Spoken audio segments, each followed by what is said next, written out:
Не надо! Я сейчас туда...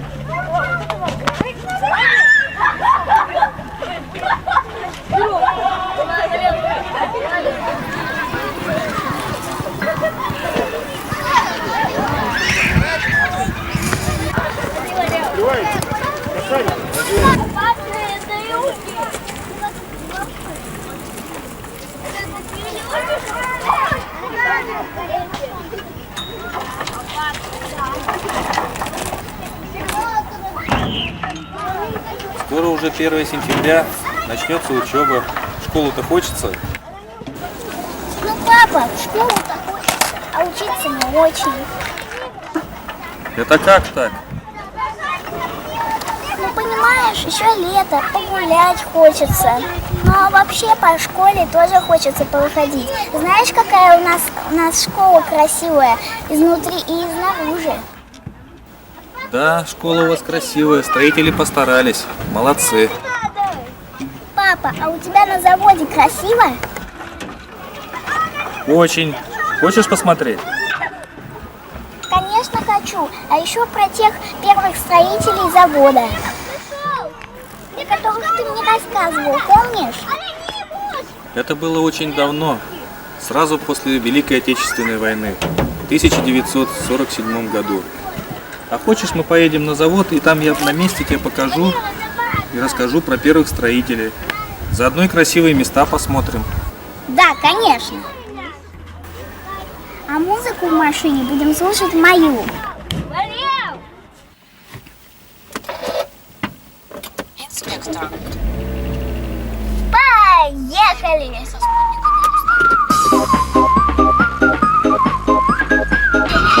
Чего не пойду, дуеду, не курит, это я вам сейчас. Каникулы, завтра я на все забью, на учебу не пойду, а дуеду. Каникулы, завтра я на все забью, на учебу не пойду, а дуеду. Каникулы, завтра я на все забью, на учебу не пойду, а дуеду. Каникулы, завтра я на все забью, на учебу не пойду, а дуеду. Каникулы.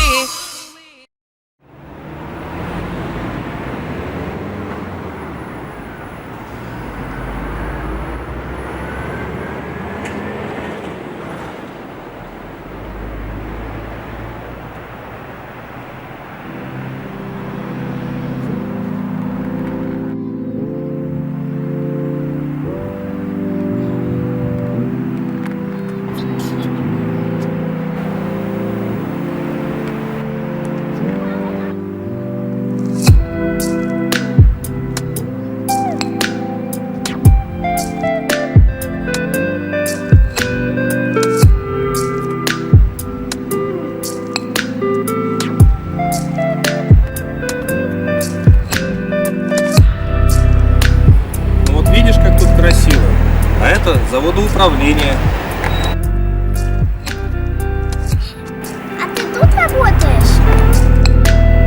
Нет, я работаю там. Но можно сказать, что и тут. Заводоуправление это тоже часть завода.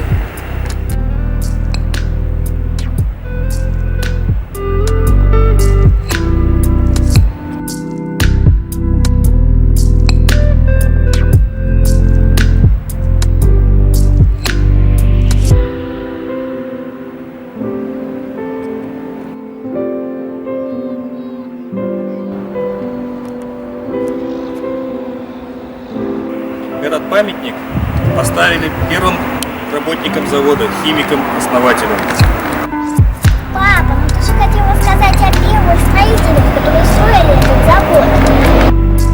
Да, ты права. Завод строили другие люди в далеком 1947 году. Наша родина тогда называлась СССР. Страна лежала в руинах. Много наших людей погибло. Это время было очень счастливым, так как мы победили. И в то же время и очень тяжелым, так как предстояло много очень восстанавливать и строить. Кто же тогда строил, если людей не хватало? Да, это так. Людей Людей не хватало, очень требовались рабочие, инженеры, строители. Бывшие солдаты, приходившие с фронтов войны, теперь вновь приходили и вставали на фронт, только теперь в трудовой. И знаешь, были еще одни строители завода, военнопленные немецкой Германии и Японии. Они нам что, помогали строить завод? Это очень интересный вопрос. Тут нужны исторические факты. Давай, если тебе интересно, обратимся в наш музей.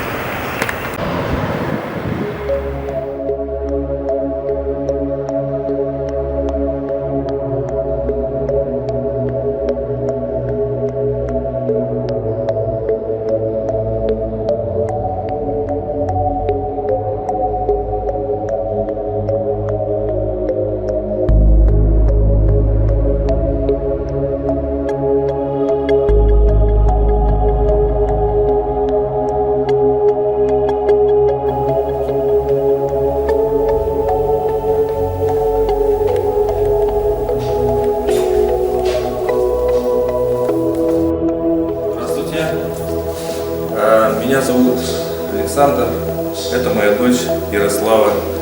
Я работаю на заводе, нас интересуют исторические темы, и одна из них это первые строители завода.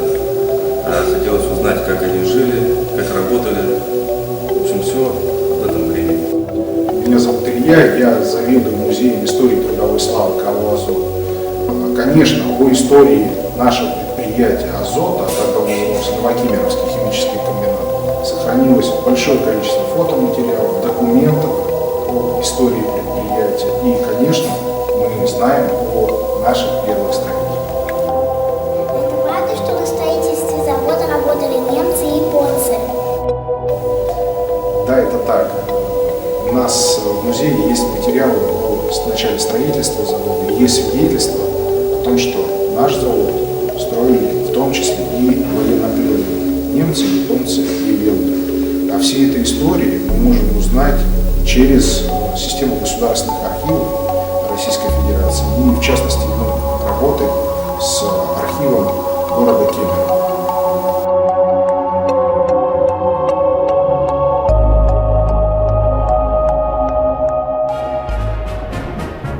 День Победы, как он был от нас далек, как в костре потухшем таял уголек. Были версты обгорелые в пыли, этот день мы приближали, как могли. Этот день Победы.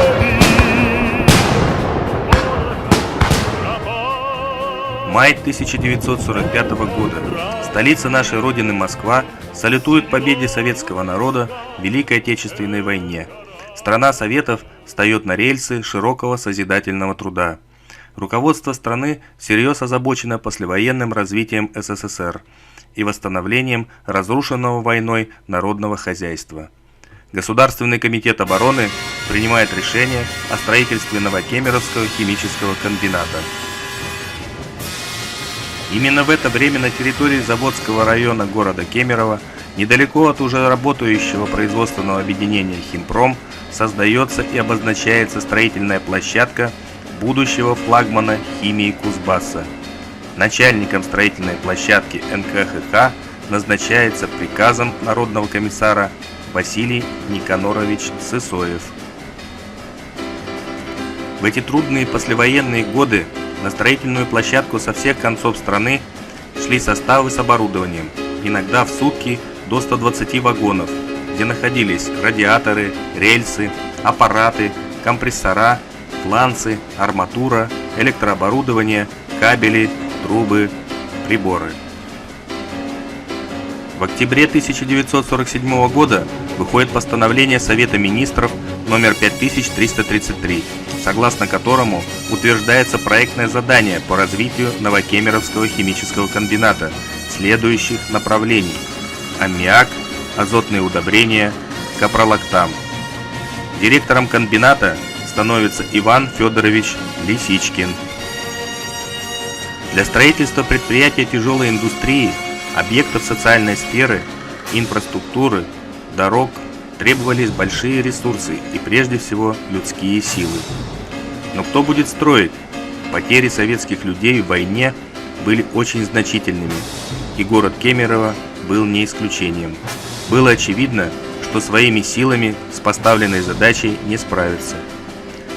Так было принято решение использовать на строительстве НКХК рабочую силу немецких военнопленных, по сути первых строителей завода. Лагерь номер 503 немецких военнопленных в стройплощадке Новокемеровского химического комбината находился на месте сегодняшнего завода управления и пожарной части. Преобладал в основном рядовой и младший офицерский состав, средний возраст 35 лет. Немцы жили в деревянных бараках, землянках. Военнопленные свободно перемещались по поселку и общались с местными жителями. Очевидцы рассказывали, что отношение к военнопленным было как к обычным людям, без ненависти, которую вполне логично должны были испытывать вчерашним оккупантам советские люди. В этот период на территории строительной площадки военнопленными ведется строительство цехов ремонтно-механического завода, ТЭЦ, объектов энергоснабжения, технологических эстакад, дорог. Закладываются фундаменты зданий первых технологических цехов 638, аммиака и метанола, азотной кислоты, аммиачной селитры. Рядом с будущей промышленной площадкой комбината возводится благоустроенный предзаводской поселок со школой, больницей, баней, детсадом, магазином, почтой, котельной. Настоящий соцгород.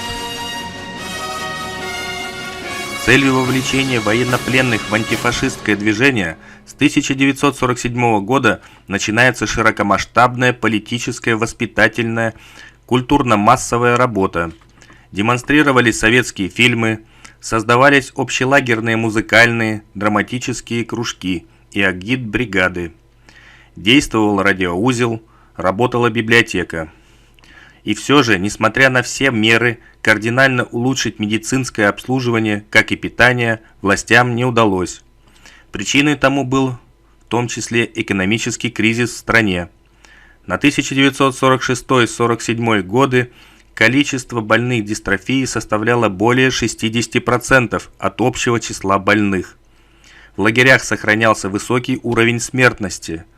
Точное количество умерших определить сейчас сложно. В районах бывших лагерей сохранились кладбища, где захоронены военнопленные, но восстановить имена умерших не всегда возможно.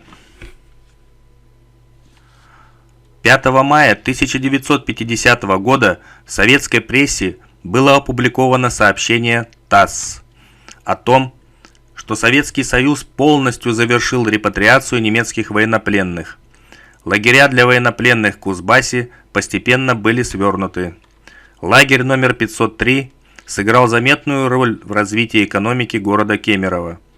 Применение труда контингента лагеря позволило обеспечить строительные предприятия, тресты, рабочей силой, начать строительство Новокемеровского химического комбината, ставшего впоследствии одним из крупнейших химических предприятий Западной Сибири.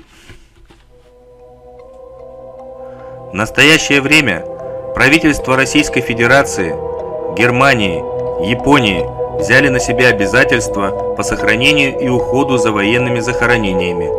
Страны гарантировали друг другу защиту военных захоронений и право на постоянное сохранение могил, павших на своей территории. На территории поселка Предзаводской находится мемориальное кладбище немецких, японских, венгерских военнопленных.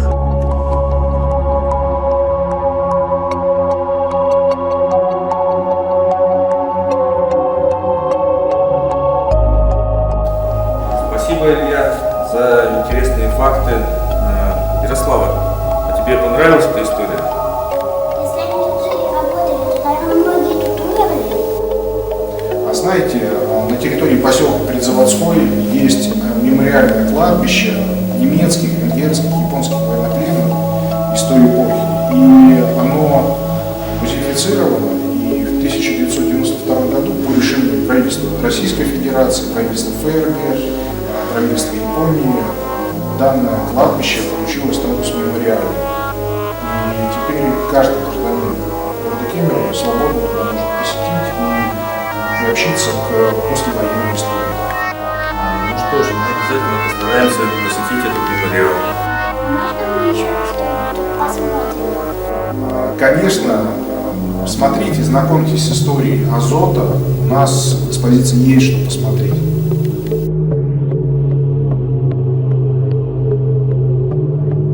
До свидания, Илья. Спасибо за интересную экскурсию. Спасибо за интерес к нашему предприятию. Жду вас снова на нашей экспозиции.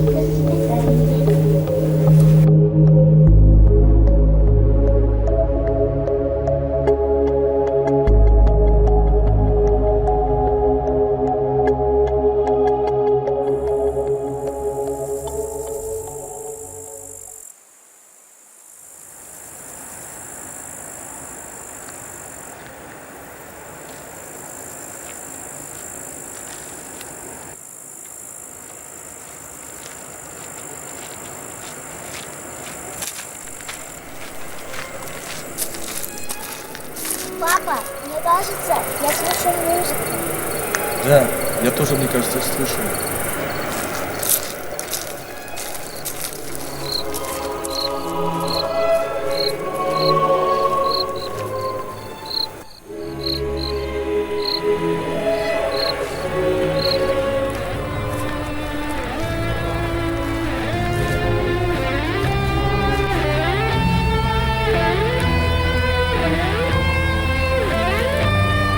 Здравствуйте.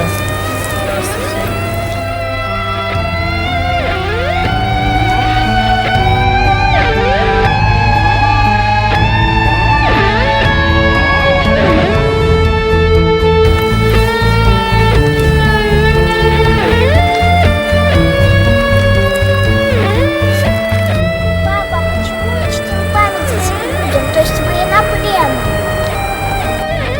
Знаешь, в некоторых странах сносят памятники нашим солдатам, которые победили Великую Отечественную войну.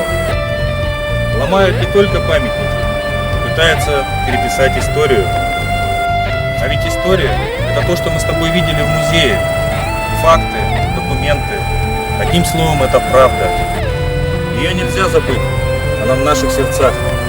Мы великий народ, потому что чтим память, историю наших предков в той Великой Отечественной войне.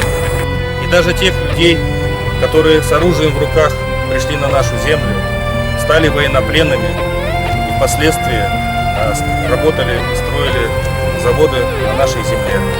Эти люди обрели здесь покой, последнее пристанище.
Знаешь, когда звучит гимн нашего завода, там есть такие слова: «Ну вот однажды на заре пришли строители по утренней росе». И в этот момент я думаю о первых строителях завода.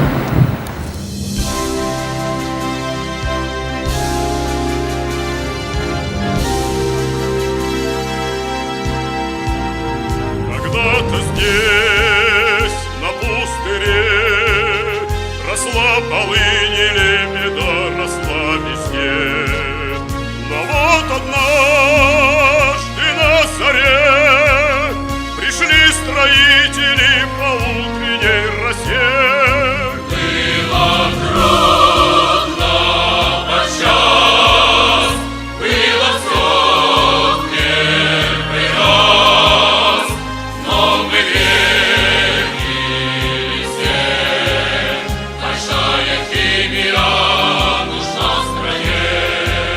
С тех пор прошло немало лет, и не боимся мы сейчас держать ответ. Живет азот, зовет гудок, но в нас еще с тобой переживет кружок. Сколько было побед, много было и бед, но мы верили все, большая химия нужна стране. Уж многих нет, скорбят друзья, склоним же головы, забыть о них нельзя. А вас узнает вся страна, напишем золотом мы ваши имена.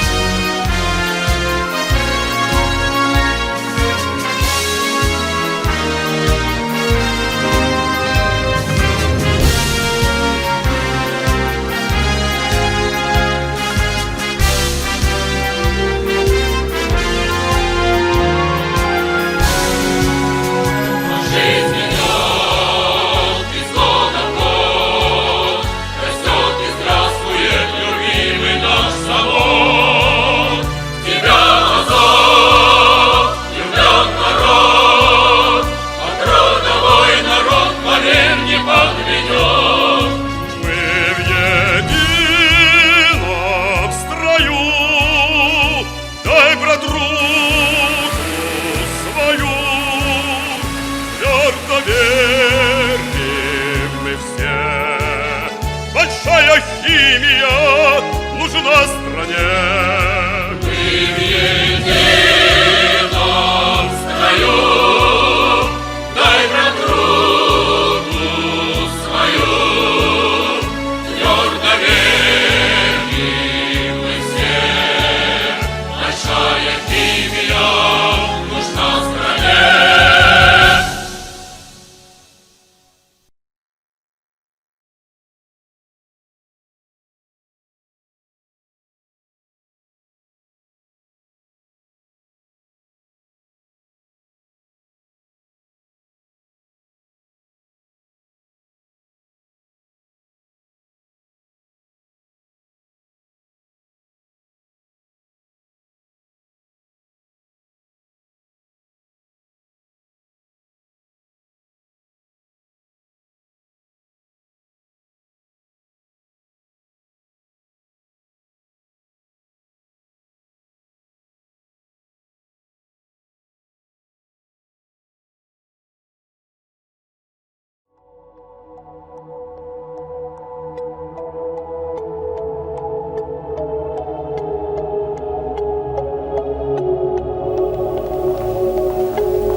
Здравствуйте. Здравствуйте. Мы хотим подарить картину пока еще неизвестного художника с того мемориала, который мы посетили. Спасибо, было очень интересно.